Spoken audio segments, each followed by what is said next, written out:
아이다호 사건은 일단 사건 자체도 너무 무서웠고, 자고 있던 대학생 4명이 자던 중에 갑자기 새벽에 불과 몇십 분 만에, 거의 30분도 안 돼서 4명이 칼에 잔혹하게 살해된 사건이고요. 되게 미스테리하고 기괴한 점이 너무 많았어서 미국인들이 주목을 하고 있는, 계속해서 주목하고 있는 사건인데요. 아직 안 보신 분들은 이걸 꼭 들으셔야지 오늘 이야기를 팔로우업 하실 수 있어요. 재생 목록에 제가 아이다호 살인사건, 미국에서 엄청 중요하게 여기고 있는 사건이기 때문에 제가 재생 목록까지 만들어서 그때그때 업데이트를 해드렸었고요. 그동안에 진짜 많은 일들이 있었거든요. 일단 제일 큰 거를 2개로 꼽자면, 하나는 바로 지난달에 MBC 말고 NBC라고 미국 방송사 있잖아. 데이트라인이라는 TV 프로그램에서 그동안 이 아이다호 살인사건에 대해서 알려지지 않았던, 재판도 아직 이제 안 일어났으니까 그동안 공개가 안 되어 있었던 엄청난 정보들을 이 방송사에서 다 공개를 해버렸어. 재판도 하기 전에. 근데 이게 너무 자세히 숨겨놨던 내용이라서 판사가 엄청 빡쳤단 말이에요. 이거 분명히 내부에 누군가가 유출을 한 내용들이다. 이 내부자를 찾아야 된다. 막 이러면서 한번 여기가 난리가 났어요. 그게 바로 이제 지난달 이야기예요. 두 번째, 바로 어제 터진 거. 전 미국 매스컴에서 브레이킹 뉴스로 나온 게 뭐냐면, 브라이언 코버거가 유죄 인정을 해버렸어요. 갑자기. 내가 4명 다 죽인 게 맞다 하고요. 지금까지 여러분, 나 아니다, 나 그 근처에 있긴 한데 별 보러 간 거였어요, 그 셀카 찍은 거 아무 의미 없어요, 계속 아니라고 했는데, 원래 8월 11일이 재판 예정일이에요. 한 달 정도 앞둔 지금 이 시점에 갑자기 제가 한 거 맞아요, 4명 다 죽였습니다 제가 하고 유죄를 인정했다고요. 근데 여러분, 이게 결코 좋은 것만은 아니거든요. 왜인지는 지금부터, 그리고 이 NBC 데이트라인에서 공개됐던 거, 어떤 게 공개됐었는지 자세하게 오늘 이야기를 해드리도록 할게요. 맞아요. 이 사건이 아주 소름 돋는 것 중에 하나는 또 블루님 말씀처럼 브라이언 코버거가 범죄학 박사 과정을 거치던 학생이었다는 거예요. 범죄학 박사였다고요. 자, 이제 이걸 알고 들으시면 데이트라인에서 공개된 내용이 더 소름이 돋는다. 먼저 영상을 하나 보여드릴게요. 이 다큐멘터리에 나왔던 CCTV 영상이에요. 이게 별 보고 새벽 4시에 집에 가는 차의 모습인지 보시고 판단해보세요. 지금 제가 리플레이 한 거예요. 새벽 4시에 아무도 없는 이 늦은 길가에 한가롭게 별 보고 집 가는 사람의 모습 같아요? 아니면 지금 걸음아 나 살려라 도망가는 차량의 모습 같아요? 드리프트를 하면서.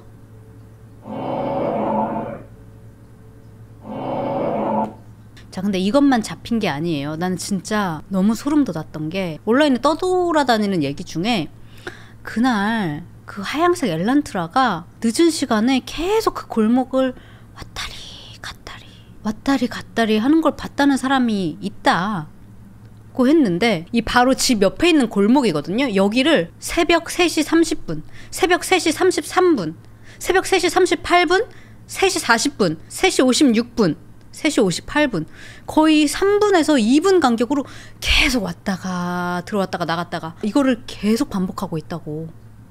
돌고 있는 거예요. 저때 신고가 안 들어갔다? 이때는요, 다 자고 있는 시간이잖아. 사망한 4명의 피해자들도 자고 있던, 살아있던 시간이에요. 그 범행이 이루어졌을 시간을 새벽 4시에서 4시 20분 정도로 추정을 하고 있거든요. 그러니까 새벽 3시 30분에서 새벽 3시 58분까지 거의 2분 간격으로 계속 이 차를 타고 돌다가 결국에 3시 58분을 마지막으로 이 집에 들어가서 살인을 하고, 새벽 4시 20분 보셨죠? 갑자기 질주하면서 나가는 차가 마지막으로 CCTV에 잡히고 다시는 돌아오지 않은 거예요. 자, 그리고 이 다큐에서는 이번에 그동안 브라이언이랑 접촉했던 2 여성의 이야기도 같이 나왔는데요. 이 중에 한 분은 한국인입니다. 그분 이야기하기 전에 먼저 이분은 홀리라는 여성분인데, 그러니까 브라이언이 2022년도에, 참고로 사건이 일어났던 거는 2023년 11월입니다. 2022년 여름에 브라이언이 이웃한테 초대를 받았어요. 우리 집에서 수영장 파티하니까 브라이언 당신 놀러 오실래요? 그래서 여기에 혼자 간 거야. 그래서 거기서 바로 이 여성분, 홀리라는 여성분을 만났는데요. 홀리가 이렇게 보니까 브라이언이 그 사람들 다 브라이언에 대한 평판이 이거였잖아. 되게 소셜리 awkward하다고. 이게 사람들 앞에서 좀 너무 어색하고 뚝딱뚝딱 거리는 그런 면이 있었다라고 얘기했는데, 아니나 다를까 이 파티에서도 브라이언이 혼자 와가지고 아무도 모르는 것 같고 혼자 되게 어색해 보이더래. 그러니까 홀리가 마음이 따뜻한 여성분이에요. 가가지고 이제 Hey, how are you? What's your name? 하면서 말을 걸었대요. 좋은 마음으로. 얘기를 하다 보니까 브라이언이, 홀리가 하이킹을 좋아하는데 브라이언이 자기도 하이킹을 좋아한다고 하더래요. 그래서 공통관심사가 있구나. 그래요. 그러니까 브라이언이 우리 가끔 연락하자고 그러면서 이제 연락처를 교환하자고 해서 홀리가 그러자고 했대요. 근데 여러분 아시죠? 연락처? 하실 수 있는데 원래 미국 애들 스몰 토크 하다가 뭐 파티에서 만나거나 뭐 길거리에서 만나도 어떻게 스몰 토크 하다가 그래 우리 같이 한번 커피라도 하자, 인스타그램 팔로우하고 간쓸게 다 내줄 것처럼 하다가 다음에 만나면 인사도 안 하는 경우가 있는 게 미국 애들이잖아요. 그냥 이거 아무 의미 없다고, 그냥 그 상황 당시에 그냥 나이스하게 해주는 것 뿐이에요. 우리 진짜 친구하자는 의미가 아니라, 우리 이성적으로 잘 이런 의미가 아니라 그냥 그래요 핸드폰 번호 교환해요 했더니 브라이언 코버거가 홀리 언니한테 네 핸드폰 달래, 자기가 찍겠다고. 그래서 자기 핸드폰을 줬는데 자기 핸드폰에다가 번호를 찍더니 지가 그 자기 번호로 브라이언 코버거라고 자기 이름을 써서 문자를 보냈대. 이거 뭔지 알지? 진짜 싫은 거 알지? 그래서 아무튼 브라이언도 이 언니의 번호를 갖게 된 거예요. 근데 이 수영장 파티에 갔던 다른 사람들 말에 의하면 브라이언 코버거 왔던 애 걔 진짜 이상했다고. 그 수영장 파티에 왔던 여자들 중에 다들 이제 수영복 입고 있잖아요. 근데 비키니를 입고 있던 두 여자한테 완전 꽂힌 것처럼 진짜 그 얼굴 알지? 이 눈빛, 그 특유의, 이 사람 주변에 사람들이 이렇게 있거든. 특유의 그 뚫어져라 쳐다보는 그런 게 있었다고. 파티에 온 그 여자 둘, 비키니 입은 여자 둘을 진짜 너무 민망할 정도로 뚫어져라 계속 쳐다보더래요. 그 중에 한 명은 유부녀였대. 그러니까 그 유부녀는 남편한테 막 눈짓을 했대요. 막 사인을 남편한테 Rescue me, 살려줘 막 이러면서. 근데도 자꾸 막 와가지고 옆에 와서 그냥 뭐 말 걸고 이런 것도 아니고 자꾸 서성거리는 거. 그렇게 자꾸 뚫어져라 쳐다봐서 거기 왔던 다른 사람들 좀 이상하다라고 생각했다는 거야. 그런데 그런 브라이언 코버거가 파티 다음날 이 홀리 언니한테 문자를 보냈대요. 헤이, 우리 어제 하이킹에 대해서 얘기했던 것 같은데 나 그 하이킹하는 거 정말 좋아해. 그러니까 알려줘 나한테. 땡스, 고마워. 그 말투가 좀 뭔가 이상해. 되게 자기 위주이고 뭔가 되게 어색하잖아요. 그래서 홀리도 이 문자를 보고 약간 되게 익숙하지 않은 말투인 거야, 이 말투가. 그래서 답장을 하지 않았다고 합니다. 자, 그리고 그 다음으로 소개된 여자분의 사연은 바로 한국 여성분의 사연이에요. 그냥 편의상 김 씨라고 이야기를 할게요. 브라이언이 워싱턴 주립대학교에서 범죄학 박사학을 밟고 있었잖아요. 자, 여기서 이 같은 대학교, 같은 사무실을 쓰던 한인 학생 김 씨가 있었어. 그 브라이언이랑 되게 자주 마주치다 보니까 좀 친해져가지고 브라이언의 온리 친구처럼 보였대요. 근데 이 김 씨가 브라이언한테 좀 모르겠어, 정이 들었다고 해야 되나? 자주 만나다 보니까. 그래서 이 브라이언한테 호감이 생긴 거야. 그래서 이 김 씨가 브라이언한테 고백을 했다고 합니다. 나 너한테 친구보다 좀 더 특별한 마음이 있다. 그랬는데 브라이언이 거절을 했대요. 근데 그 일이 있고 얼마 지나지 않아가지고 이 김 씨가 집에 들어왔는데 누가 집에 들어왔다가 나간 것 같은 거야. 자, 화장실에 딱 들어갔어, 집에 들어와서. 근데 보니까 왜 평소에 여러분들 화장품 여러 개 있잖아. 잘 안 써서 막 구석 이런 데다가 처박아 놨던 화장품들이 변기 위에 마치 줄 맞춰 놓은 것처럼 딱 각 잡혀가지고 가지런히 줄지어서 촥 놓여져 있는 거예요. 아, 여러분 소름 돋지 않아요?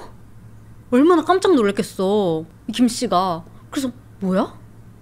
화장실에서 나와서 딱 주방을 봤는데 분명 이날 김 씨가 오늘 외출하기 전에 케이크를 구우려다가 실패했어요. 오븐에서 케이크가 다 타버렸어. 그래서 아씨 뭐야 하고 이 오븐 위에다가 케이크를, 알죠? 미국 사시는 분들 오븐 위에 가스레인지 같이 있고 하잖아. 그러니까 오븐 위에다가 그냥 케이크를 그냥 얹혀놓고 그대로 집에서 나왔어. 외출했는데 그 케이크가 없어졌어. 그 새까맣게 탄 케이크가. 그래서 아니 뭐야? 여기도 어떤 케이크는 어디 간 거야? 하고 봤는데 그 케이크가 전자레인지 안에 놓여져 있는 거예요. 오븐 위에 있었던 까맣게 탄 케이크가 전자레인지 위에 넣어서 닫혀져 있었어. 그래가지고 아니 뭐야 강도가 들었다기에도 너무 이상하잖아. 뭐가 없어졌는지 김씨 언니가 막 찾아봤어요. 근데 귀중품은 아무것도 없어진 게 없는데 그동안 왜 갖고 있었던 자기가 보관하고 있었던 손편지들 있죠. 손편지들이 싹 다 없어졌고요. 그리고 평소 자주 사용하던 시계가 없어졌대요. 그러니까 뭐 시계도 귀중품은 그대로 있었다는 걸 보니까 막 비싼 건 아닌가 봐요. 근데 내가 맨날 착용하던 시계 그리고 그냥 갖고 있었던 내 손편지들이 싹 다 없어졌대. 자, 그럼 도대체 누가 이 집에 어떻게 들어왔을까? 미국은 열쇠를 대부분 쓰잖아요. 이 김씨 언니도 열쇠를 쓰고 댕겼어.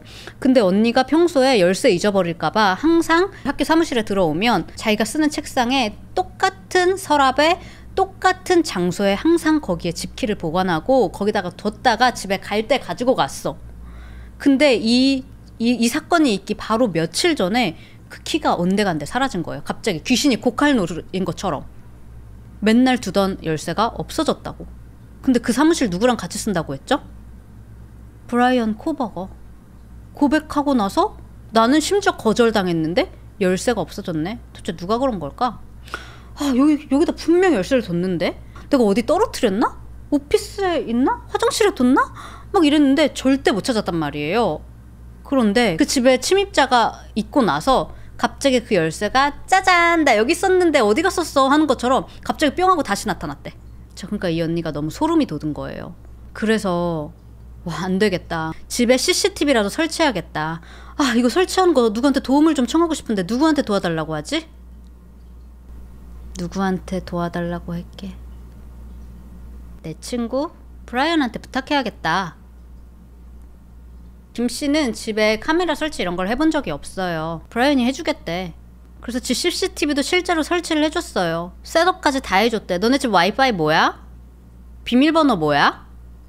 김씨가 그동안에는 몰랐는데 이 일이 있고 보니까 이상한 이 브라이언의 평소 이상했던 행동들을 증언하는 사람들 막 있고 그랬잖아.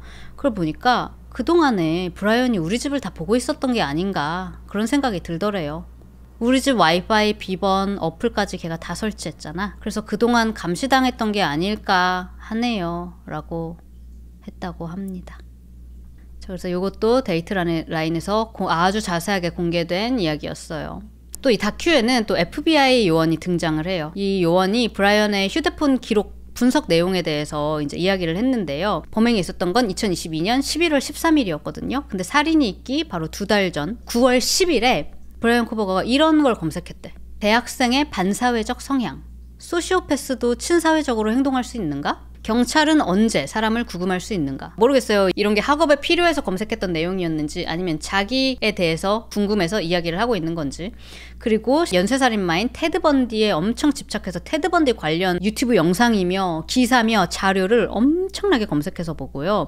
이 집 근처에 사건이 일어나기 4개월 동안 총 23번 그 집 근처를 방문을 했대요. 그것도 다 23번 모두 다 해가 지고 어두울 때. 자, 그리고 한 달 전인 10월 4일부터는요. 소셜미디어에서 거의 미친 듯이 집착 정도로 워싱턴 주립대학교 여대생 그리고 근처에 있는 아이다호 대학교 여대생 검색을 엄청 합니다. 특히 막 이런 치어리더복 입고 있고 수영복 입고 있는 특히 수영복 입은 사진들을 거의 집착적으로 계속 찾아봤대요. 대학생 애들 비키니 입은 사진 있으면 막 캡처해서 자기 핸드폰에 저장해 놓고 있었는데 그 친구들 중에는 이번 피해자인 케일리, 메디, 사나 알고 지내는 친구들도 있었다고 해요. 그러니까 이 피해자들의 인스타도 봤을 수 있는 확률이 엄청 높은 거죠. 뭐 그전에도 야동을 봤겠지만은 10월 5일부터는 엄청 집착적으로 이 성인 동영상 중에서도 마약, 약물, 수면 그러니까 대체로 여자들이 뭐 약에 취했든 술에 취했든 뭐에 취해서 잠들어 있는 그런 류 있잖아요. 다 막 강제, 기절 이런 키워드로 그런 거를 미친 듯이 찾아봤어요. 참고로 메이디와 케일리가 자고 있던 중에 살해가 됐죠. 술 먹고. 자, 그리고 살인 불과 몇 주 전인 10월 19일에는 사이코패스가 일반인처럼 행동이 가능한가? 이런 검색과 함께 검은 후디를 입고 혼자 셀피를 안 찍던 애가 갑자기 까만 후디를 입고 자기 사진을 몇십 장을 찍었대요. 보면은 다 까망색이고 어떤 거는 하나만 입은 게 아니라 비니도 썼고 후디를 2개 겹쳐 입은 사진들도 있고 그랬대요. 근데 참고로 이 살인 사건에는 목격자가 있다고 했죠. 그 목격자가 증언했죠. 당시 올블랙으로 입고 있었다. 자, 또 이 다큐멘터리 데이트라인에서는 그 사건이 났던 집 화면을 이렇게 보여주면서 시뮬레이션을 돌리면서 이 자기들이 수집한 정보를 바탕으로 어떻게 이 살인사건이 일어났는지를 재구성을 하는데, 어쨌든 데이트라인의 주장일 뿐이에요. 그렇지만 이게 나가고 나서 제가 아까 말씀드렸듯이 판사가 엄청 빡쳤다고 했잖아. 이거 내부에서 이거 정보 유출한 사람들이 있다. 이 사람들 무조건 잡아내야 된다. 막 난리를 쳤었는데, 아무튼 지금까지 말했던 내용들이 모두 다 맞았기 때문에 이것도 어쩌면 뭐 그냥 이럴 수도 있어요가 아니라 정말 어떤 정보가 있기 때문에 데이트라인에서 우리가 진짜 정보가 있습니다, 이거 확실합니다라고는 말 못하겠지. 아무튼 어떻게 이거를 재구성을 했냐면, 물론 동기는 우리가 몰라요. 데이트라인에서는 브라이언 코버거는 이 집에 타겟이 있었다. 타겟은 매디였다. 매디가 혼자 자기 방에서 술 먹고 자고 있을 거라고 생각해서 사냥칼을 들고 방문을 열었는데, 예상과 달리 매디가 그날 베프인 케일리랑 같이 잔다고, 자기 전까지 막 전남친한테 연락도 하고, 알죠? 친구들끼리 하는 거 대학생 때 알죠? 나 지금 술 먹고 전남친한테 연락할까 말까, 야 문자 보내봐 이러면서 그러다가 잠들려고 둘이 같이 있었다고. 문을 열었는데 매디만 있는 게 아니라 케일리까지 있네. 그래서 둘 다 바로 살해했을 거라고. 그리고 분명히 위층에서 뭐 개도 있었잖아요. 무슨 소리가 났기 때문에. 아래층에는 또 같은 학교 대학생, 빨간 드레스를 입은 사나와 남자친구 이든이 같이 있었단 말이에요. 술 먹고 늦게 들어왔는데 이든은 자고 있었고, 사나는 우버이츠 같은 배달 어플 있죠? 이걸로 음식 시켜놓고 기다리고 있었다고. 그러니까 무슨 소리를 들었겠지, 위층에서? 그래서 무슨 소리지? 얘들아 괜찮아? 하고 사나가 위로 올라갔는데 친구를 죽이고 있는 브라이언을 목격했을 거고, 너무 놀란 사나가 뒤로 바로 돌아서 도망가려고, 이단이 있는 방으로 막 도망가려고 했는데 브라이언이 그 칼을 들고 사나를 추격했을 거다. 결국 브라이언이 사나도 죽이고 이든도 살해를 했을 거라고. 그래서 여러분, 이 증거 중에 유일한 증거 하나가 칼집이었어요. 매디와 케일리가 있었던 그 침대에서 칼집이 발견됐거든. 그리고 이 DNA에서 브라이언 코버거의 DNA가 발견이 됐고요. 왜 이걸 놓고 갔을까 했는데, 아마도 이 과정에서 자기의 예상 밖의 상황에 자기도 놀래서 칼집을 그대로 두고 칼 들고 그냥 무조건 쫓아갔기 때문에 칼집을 잊어버렸을 거다라고 추측을 하고 있어요. 자, 칼로 공격을 받은 사나는요, 문 앞쪽에서 엄청난 양의 피와 함께 발견이 됐습니다. 데이트라인에서 공개한 바에 따르면 공격받는 과정이 엄청나게 잔인했을 거라고 이야기를 해요. 뭐 피만 많이 있었던 게 아니라 거기에 조그만 소파 같은 게 있었는데 거기에도 피가 되게 많이 묻어 있었대. 근데 이 모양이 공격하면서 피가 튄 모양이 아니라, 아마 피가 너무 많이 묻어서 브라이언이 자기가 피 묻은 자신의 뭐 신체 부위를 거기다 이렇게 쓱해서 닦았거나, 그러니까 이렇게 묻혀진 느낌이었다는 거지. 아니면 살인을 하고 잠깐 거기서 앉아서 약간 쉴 요량이었는지 그렇게 앉아 있었던 걸로 보인다라고 합니다. 그리고 이 다큐에서는 사망한 이단의 다리에는 뭐라고 칼로 새겨져 있기도 했대요. 그게 뭐였는지는 거기까지는 공개되지 않았어요. 그냥 칼이 아니고 사냥용 칼이었어요. 군용 사냥용 칼. 자, 그리고 또 하나의 미스테리는 그 룸메인 다른 여자 룸메 딜런을 마주쳤다는 거예요. 딜런이 이렇게 봤어, 브라이언을. 근데 딜런에게는 아무런 일짓도 하지 않고 그냥 스쳐서 지나가 버렸단 말이에요. 그거에 대해서 데이트라인은 아마 브라이언은 이미 체력이 고갈됐어. 예상하지 못한 상황들에 4명을 갑자기 살해를 엄청 짧은 시간 안에 하고 그냥 체력이 고갈돼서 나갔던지, 혹은 딜런이 911에 이미 신고를 했다고 생각하고 황급히 나간 걸 수도 있다라고 이야기를 해요. 실제로 아까 보신 것처럼 흰색 브라이언 코버거의 엘란트라 차량이 거의 막 내빼듯이 도주를 했죠.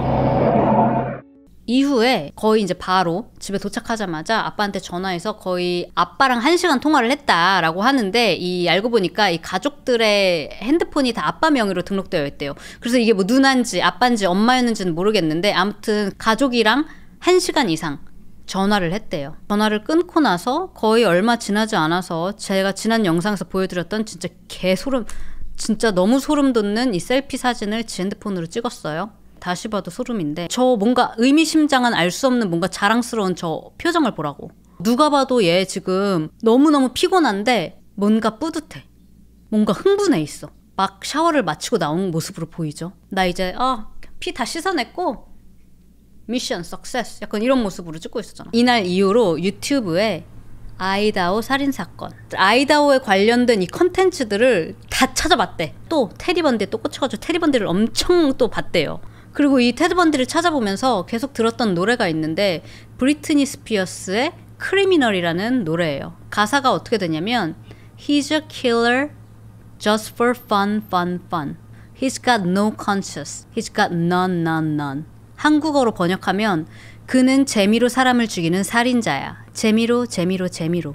양심 따윈 없어. 전혀 없어, 없어, 없어. 그는 그냥 재미로 죽이는 살인자. 양심은 없어. 정말 없어. 이거를 일반 버전, 브리트니의 일반 버전이 아니라 슬로우 버전으로, 그러니까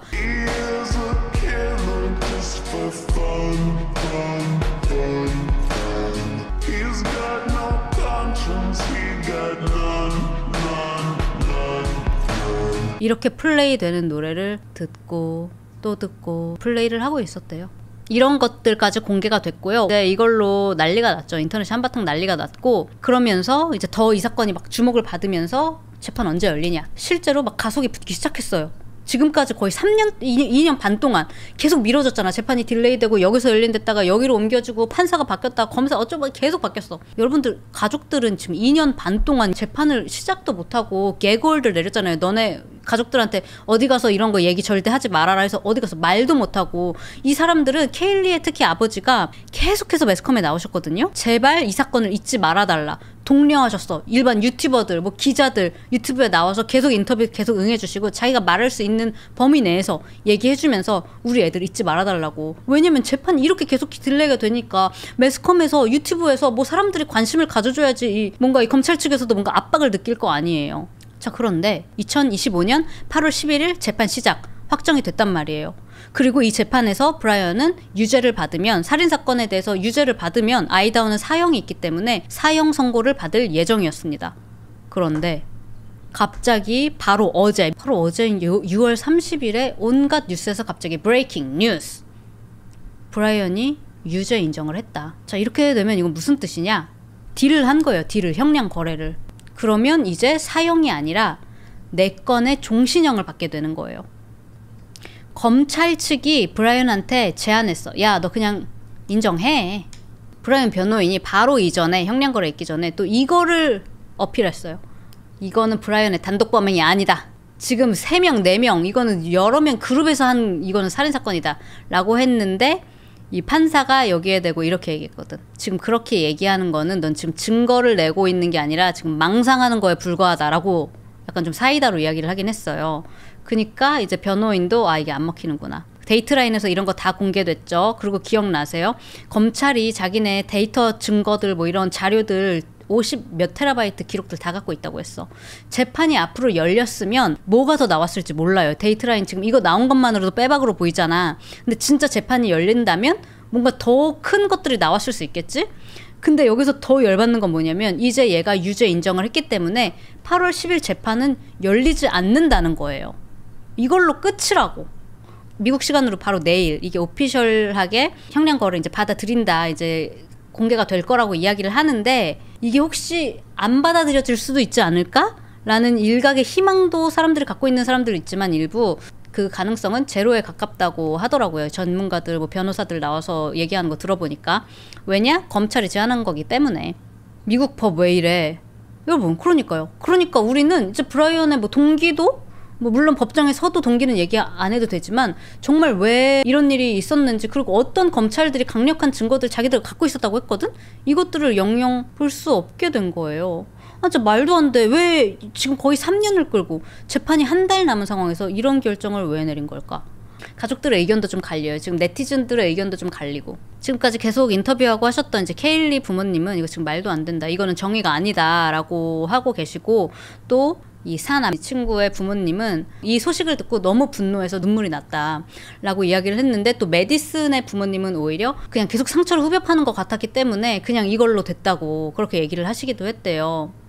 어떤 가족들은 안도감을 느끼고 있고 어떤 가족들은 지금 실망을 하고 있는 거지. 자, 왜 그러면 가족들은 실망을 하냐? 당연히 그들이 원했던 건 브라이언 코버거가 사형을 받는 거였으니까요. 그리고 이미 알려진 증거만으로 해도 브라이언은 사형이 거의 확정이라고 가족들은 그렇게 믿고 싶었고 믿고 있었어. 그리고 이 세상에 낱낱이 걔가 어떤 증거들을 남겼는지, 어떤 인간이었는지를 공개되길 원했는데, 그냥 이제 재판 없이 형량 선고만 하게 된 거예요. 자, 이 검찰은 막 가족들이 분노하고 막 눈물 흘리고 이러니까 이렇게 얘기를 했대요. 그 사나 가족한테 커너들 씨 재판이 열리게 되면 이 가족분들이 고스란히 그날 그 얼마나 그 사건 현장이 잔혹했는데 아이다호 경찰들이 입을 모아서 그랬거든요. 자기들이 본 사건 현장 중에 가장 끔찍했던, 집 밖으로까지 막 피가 새 나왔던 너무 끔찍한 장면이었다고 했는데 가족분들이 이거 다 고스란히 보셔야 되는데 우리는 너무 끔찍했던 일이었기 때문에 가족들의 마음도 우리가 우려를 했다. 그런 거 보실 필요 없지 않냐. 그렇게 얘기했는데 이 가족들은 우리는 그런 사진들이 이미 어떨 건지 다 이미 알고 있다. 이건 전혀 우리를 위해서 아껴주는 게 아니다. 라고 반박을 했고요. 바로 어제 이게 공개됐다고 했잖아요. 형량 거래하기로 했다고. 근데 지난 금요일까지만 해도 검찰이랑 피해자 가족들이랑 다 같이 모여서 이야기를 했대. 근데 그날도 약간 형량 거래라는 말이 이렇게 해도 괜찮지 않을까요? 라는 말이 오갔는데 그날 분명히 당시에 가족들이 확고하게 안 된다. 반대 의사를 전했다는 거예요. 재판 열게 해달라고. 그런데 갑자기 일요일에 검찰 측에서 그렇게 됐습니다 하고 화요일 날 뉴스로 그게 나간 거야. 그러니까 가족들은 왜 니네들 맘대로 브라이언한테 선택권을 주고 왜 가해자인 브라이언이 선택해서 이거를 이렇게 종료시키냐. 이거는 정의가 아니다라고 이야기를 하고 있는데, 자 그럼 도대체 왜 그랬을까? 지금 아까 전에 네티즌들의 의견도 분분하다고 했잖아요. 여기에 대해서 좀 부정적으로 보고 있는 사람들은 형량 협상을 주도한 검찰 측 검사가 빌 톰슨이라는 사람인데 나이가 68세에서 72세? 아무튼 그 정도래요. 이 재판 때문에 은퇴가 연기됐다는 썰이 있어. 근데 하필 말년에 이런 진짜 미친 사건이잖아요. 이 사건 맡기 싫고 재판이 여러분 하루 만에 끝나는 게 아니거든요. 뭐 계속 얼마나 지속될지도 모르고 이러니까 쉽게 가자고. 말년에 이런 사건 하기 나도 힘들다. 그냥 형량 거래하실? 이렇게 해서 브라이언한테 얘가 제안을 한 게 아니냐라는 이제 추측입니다. 그 댓글 내용을 제가 읽어보면 정의를 전혀 신경 쓰지 않는 아이다호의 빌 톰슨 같은 자기 이익만을 추구하는 검사보다 더 나쁜 인간은 없다. 그들은 가장 쉽고 저렴한 방식으로 사건을 마무리하는 데만 관심이 있다. 형량 협상 제안을 겁쟁이 짓이라고 이야기하면서 이거는 희생자 가족들이 원하는 방향이 아니다 라고 이야기를 하고 있고요. 아니 안 그래도 약간 이거를 번갯불에 콩 부어 먹듯이 막 빨리 이거를 처리하려고 하는 그런 모습을 보여왔어요. 지금까지 아이다호가. 일단 주택 가족들이 다 반대했어요. 이 안에 더 많은 증거가 있을 수 있다고. 근데 바로 다 철거해버렸죠. 흉흉하다, 흉가다, 귀신 나온다, 집값 떨어진다 하면서요. 아이다호는 이 학교에서도 마찬가지로 학교에서도 더 이상 이야기를 하질 않고 마치 없었던 사건인 것처럼 우리 학교 학생 안 들어와. 괜히 동네만 어두워진다. 쉬쉬하고 있었는데 결국 마무리까지 형량 거래로 마무리가 되니까 사람들이 더 이걸 구리게 보는 거예요. 얘네 이거 그냥 후다닥 어떻게 처리하고 그냥 사람들 기억 속에서 빨리 잊어져라 이렇게. 그래서 이렇게 그냥 대충 마무리한 거 아니냐라는 사람도 있고요. 또 반면에 또 어떤 사람들은 아니다. 이번에 정말 드물게도 검사가 옳은 결정을 내렸다. 검찰은 이 사건을 감당하기도 벅찼고 합리적 의심을 유도할 가능성이 너무 컸다. 이미 이 재판을 끌고 가느라 비용도 엄청나게 들었고 세금도 엄청 많이 들어갔고 사형을 하게 되면 엄청난 비용이 동반되지 않냐. 일단 한 명 사람을 죽이는데요. 이렇게 사형을 죽이는데요. 사형을 집행하는데요. 여러분 200~300만 불이 2~3 밀리언 달러 같은데요. 그럼 거의 한국 돈으로 몇십억에 50억 돈이 그렇게 많이 든대. 뿐만이 아니라 사형을 선고하잖아요. 그냥 바로 사형된 사람은 없어요. 대부분 미국에서 깜빵 들어가잖아. 30~40년? 죽을 때까지 사형 안 당하는 사람들도 있어. 돈 많이 들고 약간 이 사형에 대해서 찬반 논란도 많고 하니까 이 주에서도 괜히 뒤치다꺼리 하기 싫은 거지. 자 거기다가 사형하잖아? 그럼 항소도 할 수 있어. 끝까지 아니요 나는 무죄인데요.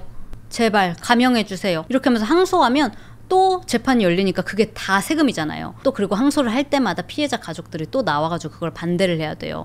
그러면 어차피 가족들은 브라이언 코버가 사형받고 항소하고 이래서 계속 끌고 가느니 이렇게 마무리하게 되는 게 다행이다 라고 이야기를 하는 사람들도 있습니다. 참고로 브라이언이 한 이 형량 거래는 항소 불가의 조건이에요. 이제 그냥 아무따 입 닥치고 평생 4번의 종신형 사는 거예요. 물론 뭐 4번을 살 수는 없겠지만. 아니 가족들이 반대했잖아요. 왜 지들이 다행이래. 그러니까요. 근데 이게 진짜 너무 잔인한 게 나는 이 유가족들이 얼마나 이 날을 기다렸어요. 8월 11일이니까 이제 이 사람들 뭐 에어비앤비 예약하고 여기 오는 뭐 항공편이든 뭐 숙박이거든 이거 법원 앞으로다가 다 준비해놓고 자기 법정에서 뭐 어떻게 말할 건지 이것도 다 준비했을 거 아니야. 이게 그냥 하루아침에 그냥 모닥불 연기처럼 브라이언 코버거의 선택으로 아니야 이제 재판 없어. 걔 유죄 인정했어. 이렇게 끝났다고. 좋을 사람 한 명 또 몇 명 더 있겠다.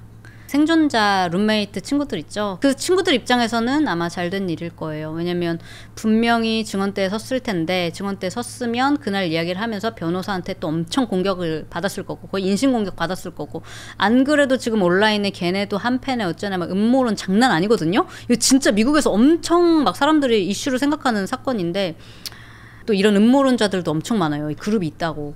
그걸로도 상처를 많이 아마 지금까지 받았을 텐데 거기서 증언했던 내용 토시 하나하나 해가지고 또 공격받았을 테니까. 케일리의 여동생이 있거든요. 18살이에요. 18살의 오브리가 이렇게 긴 글을 적었는데 좀 읽어드려도 괜찮을까요? 안녕하세요. 저는 케일리 가족의 막내딸 오브리입니다.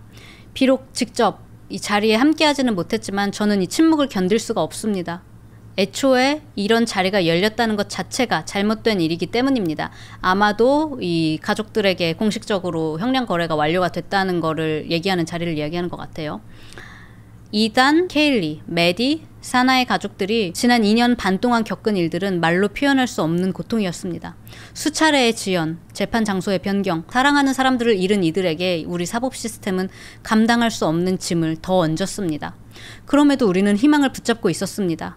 시스템을 믿었습니다. 정의를 기다렸습니다. 하지만 이제는 이 진실을 외면할 수 없습니다. 이 시스템은 4명의 무고한 희생자들과 그 가족들을 배신했습니다. 이들은 단순한 이름이나 뉴스 속 제목이 아닙니다. 실제로 이 사건을 이야기하면서 아이다호 4이라고 이야기하는 헤드라인들이 많았거든요. 아이다호 4명 약간 이렇게 이 4명의 피해자를 통칭해서요. 이산 채핀, 케일리 곤칼레스, 메디슨 모건 그리고 사나 컬노들은 수많은 이들의 삶에 깊은 영향을 준 아름다운 사람들이었습니다. 이들은 단지 아이다호 4이라는 이름으로 불려서는 안 됩니다. 그들은 아들, 딸, 형제, 자매, 친구였습니다. 진짜 꿈을 꾸던 살아 숨쉬던 인간이었습니다. 그들의 삶을 온전히 기억하려면 단지 비극적인 죽음이 아니라 그들이 살아있던 시간을 기억하려면 먼저 정의가 실현되어야 합니다. 그보다 덜한 것으로는 충분하지 않습니다. 그런데 지금 재판을 불과 몇 주 앞두고 제시된 이 형량 협상은 충격적일 뿐 아니라 잔혹하기까지 합니다. 만약 이 제안이 1년 반 전에 나왔다면 우리는 그 시간을 통해서 받아들이고 토론하고 비록 힘들더라도 종신형이라는 현실을 감정적으로 준비할 수 있었을지도 모릅니다. 하지만 지금 우리는 단 몇 주 안에 인생을 뒤바꾸는 결정을 받아들이길 강요당하고 있습니다. 숨 돌릴 틈조차 주어지지 않은 채로 말입니다. 브라이언 코버거가 종신형을 받는다는 것은 그가 여전히 말할 수 있고 관계를 맺을 수 있으며 세상과 교류할 수 있다는 뜻입니다. 반면에 우리의 사랑하는 이들은 영원히 침묵 속에 갇혀 있습니다. 더욱 고통스러운 것은 마치 사법 시스템이 피해자들의 과거보다 가해자의 미래를 더 보호하는 것처럼 느껴질 때입니다. 사법 시스템은 국민을 보호하고 봉사하기 위해 존재하는 것입니다. 유족들을 다시 상처 입히는 것이 아니라요.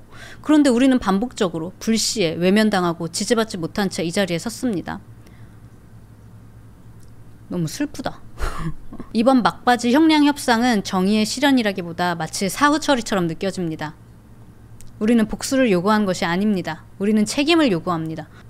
우리의 사랑하는 사람들을 위한 존엄을 요구합니다. 그리고 그 이름에 걸맞은 사법 정의를 간절히 호소합니다. 라고 18살의 막내딸 이렇게 글을 적었는데 이미 읽었지만 다시 읽어도 참 먹먹해지네요. 피해자 가족들이 지금 어떤 마음일지 상상도 안 되고 아무튼 뭐 내일 공식적으로 알려진다고 하는데 아까도 말씀드렸지만 뭐 이게 번복될 확률은 뭐 거의 없다고 전문가들이 얘기하더라고요. 그렇지만 지금까지 너무 뭐 이랬다가 저랬다가 이랬던 사건이어서 그러니까 이 피해자들도 그만큼 피해자 가족들도 그만큼 힘들었고요. 정말 충격적인 아이다호 사건 진짜 마지막까지 너무 충격적으로 그래서 여기까지가 아닌가라는 생각이 드네요. 그쵸. 가해자는 먹고 싸고 자고 평생을 산다는 게 왜? 결혼하잖아요? 펜팔도 할 수 있죠. 결혼도 할 수 있어요. 밥 처먹고 두 발 뻗고 잠쳐 자면서 그렇게 살겠죠. 그리고 과연 브라이언 코버거가 자기가 왜 그랬는지 뭐 동기 이런 거 얘기할까? 내가 보기엔 형량 거래하고 나서도 감옥에 쳐 들어가서도 계속 자기 아니라고 그러고 살 것 같아. 음모론자랑 결혼하겠네. 텀님 좋은 지적이네요. 그럴 수 있네요. 지금까지도 브라이언 코버거를 옹호하는 인간들이 있습니다. 그런 인간들 중 한 명이랑 결혼할 수 있죠. 그들에게 브라이언 코버거는 슈퍼스타일 테니까. 재판이 열렸으면 음모론이 좀 잠잠해졌으려나요? 저는 그렇게 생각해요. 뭐 진짜 이제 안 열리니까 뭘 걔네들이 증거로 갖고 있었는지 모르잖아. 그러니까 어느 정도 가족들도 알 수 있게 되겠죠? 근데 모르겠어. 그냥 재판이 공정하게 열렸어야지. 그래서 모두 공정하게 모든 정보를 다 사람들한테 공개가 됐었어야지. 딜런에게 우리 그 남은 룸메한테도 질문이 너무 많았잖아. 우리 왜 이렇게 늦게 신고했으며 사나가 어떤 상황이었으며 뭐 기타 등등. 어떻게 보면 룸메이트는 증언대에 서지 않아서 다행일 수도 있지만 또 어떻게 보면 이 음모론을 잠재울 가능성도 있었겠죠. 증언대에 서서 자기가 얘기할 기회가 드디어 주어진다면. 모르겠어요. 뭐 이 사건 이제 마무리되고 따로 나와서 얘기를 할지 뭐 그건 모르겠는데, 만약에 그러면 제가 또 그런 내용도 정리해서 업데이트를 해드리도록 하겠습니다. 살인의 합리적 의심이 들만한 사유가 뭐였길래 협량 협상을. 너무 아마존에 똑같은 칼 산 것까지 나왔는데 우리한테 공개된 것만 봐도, 지난 영상들도 여러분 쭉 보세요. 오늘 얘기 안 한 다른 그 증거들도 제가 지난번에 쭉 얘기했잖아요. 이런 것들만 봐도 충분히 유죄 받을 수 있었을 것 같은데, 진짜 말 그대로 세금 돈 아끼고 귀찮아서 성가셔서 그냥 후딱 끝내버리려고 진짜 이렇게 되냐. 여러분, 오늘 제가 준비한 아이다호 사건 이야기는 여기까지이고, 어쩌면 마지막 아이다호 사건 영상이 될 수도 있겠다는 생각이 드네요. 아무튼 지금까지 썸머였고요. 미국 사건 사고 관심 있으신 분들은 제 채널 구독하시고 봐주시면 다음 업데이트 내용도 빠짐없이 보실 수가 있습니다. 저는 다음번 다른 영상에서 다시 돌아오도록 하겠습니다. 감사합니다.